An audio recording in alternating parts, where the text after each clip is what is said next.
Exatamente. E eu lembro que os cartuchos tinham... A capa do cartucho era pintada, era lindo, né? Isso, e a imagem era uns quadradinhos. Mas o legal do cartucho era o seguinte, quando não funcionava, você tirava, você soprava e funcionava. Não sei qual era a mágica. Mas não, a tecnologia que Elon Musk tem que estudar, cara. Você soprava e funcionava. A vida podia ser assim, né? Você soprar e funcionar. Relacionamento tá ruim, sopra. Opa, tá ótimo. A empresa tá falindo, porra. Opa, sopra, meu amigo. A venda caiu, sopra.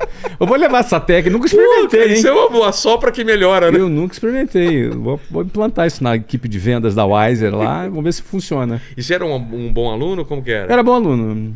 Era bom aluno, sim. De exatas? Era bom de exatas. Era bom de português também. Não era mau aluno, não. Tinha facilidade de aprender, tirava boas notas. Principalmente na escola pública, que a escola pública é muito mais fraca. Isso aí é fato. A escola pública é bem mais fraca. Mas era melhor antes do que é hoje. Eu não consigo comparar. Era boa, minha escola era boa. Devia ser melhor, sim. Minha escola era muito boa.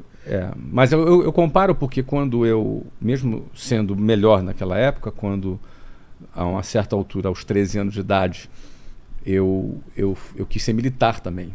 Nesse momento. Por causa do teu pai também, da influência? Talvez por influência do meu pai, mas era uma decisão minha mesmo. Né? Eu queria ser militar porque meu pai era sargento.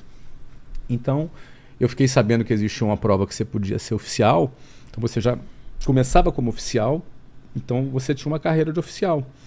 Começava como oficial da Marinha, ou Exército, ou Aeronáutica, e depois você chegava até general, brigadeiro, almirante. Então, era uma carreira muito interessante. Quando eu descobri que existia essa possibilidade, era só você fazer uma prova e passar, eu falei, cara, eu sou bom aluno. Então, poxa, meu pai... uma carreira, né? Meu pai fez uma carreira como soldado e terminou a carreira ali como sargento. Poxa, se eu puder começar como oficial, eu já dei um passo a mais. Pulou uma etapa. Já pulei uma etapa. Eu fui uma nova geração e melhorei. Meu pai era do campo, né? Era um camponês, uma pessoa de uma vida bem precária. Minha mãe, filha de lavadeira, separada, que cuidou dos filhos, lavando roupa.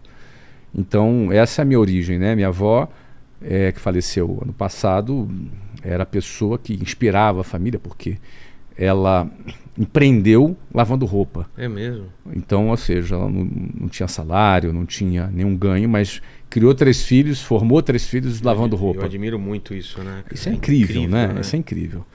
E eu fui criado pela minha avó, e minha mãe veio dessa história. E todos conseguiram melhorar, porque meu pai, vindo como camponês, como uma pessoa que vem do campo, começou como soldado e conseguiu fazer uma carreira no Exército até sargento. Casou com a minha mãe, que conseguiu ser professora. Então eles tiveram uma ascensão social, né? Geralmente, no Brasil, para uma pessoa sair da pobreza até a classe média, são 8 gerações. O quê? Tem esse estudo mesmo? Tem esse estudo. 8 gerações? É mobilidade social. Esse é o nome, né? Mobilidade social, para você sair da classe da pobreza até a classe média, são 8 gerações. Porque a minha história é parecida. Meus avós, 10 filhos, pobres, assim, mãe também costurava roupa, né? Lavava roupa, meu avô pedreiro. Aí meu pai é o único dos 10 irmãos que consegue estudar, então tem essa ascensão, né? E depois vem a nossa geração. Então, mas o normal são 8 gerações. A média, né? Na média são 8 gerações. Então, assim, eu considero que os meus pais foram grandes vitoriosos, porque de onde saíram. Com certeza. Eles conseguiram, em uma geração... Empurraram muito essa linha. Né? Em uma geração, eles conseguiram chegar ali na classe média baixa. Então, assim, eu fui criado em classe média baixa. O que eu chamo de classe média baixa? Não falta nada. Nunca me faltou comida. Não passou fome. Não passei fome. Mas não tinha luxo. Mas não tinha... Tinha chocolate, não tinha refrigerante. Eu fui entrar em restaurante a primeira vez com 20 anos de idade. Então, viajar de avião. Não, viajar de avião, é uma coisa impossível. Ir pra Disney. Não era uma coisa... Nem era...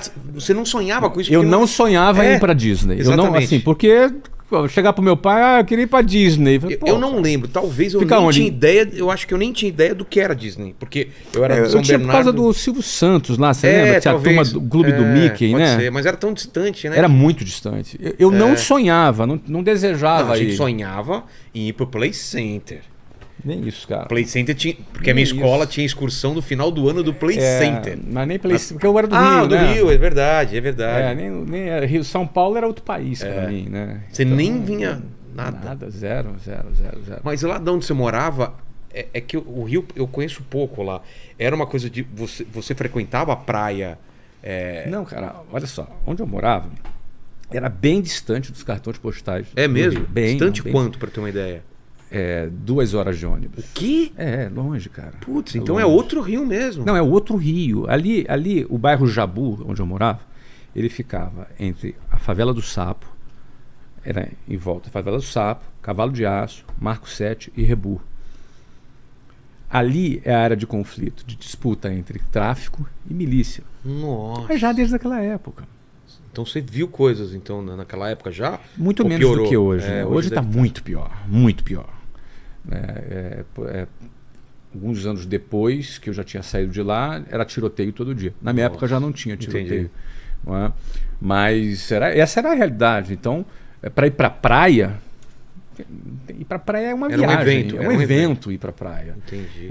Eu nunca conheci o Cristo Redentor, Pão de Açúcar. Eu nunca fui nesse lugar. Não, eu fui depois. Sei, mas... Cara... Ali nunca fui. Não, nunca fui. É outro Rio de Janeiro.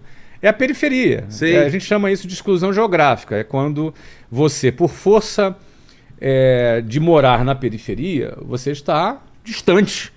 Você não está incluído no Rio de Janeiro dos cartões postais. Você está em outro lugar, completamente diferente. Olha só. Não é? Então, assim, nesse momento, me tornar oficial de umas Forças Armadas era uma grande vitória. Claro, Nossa, uma ascensão social de anos-luz. Mas aí, o que você fez? Você foi... Então, aí a minha mãe, como ela percebeu...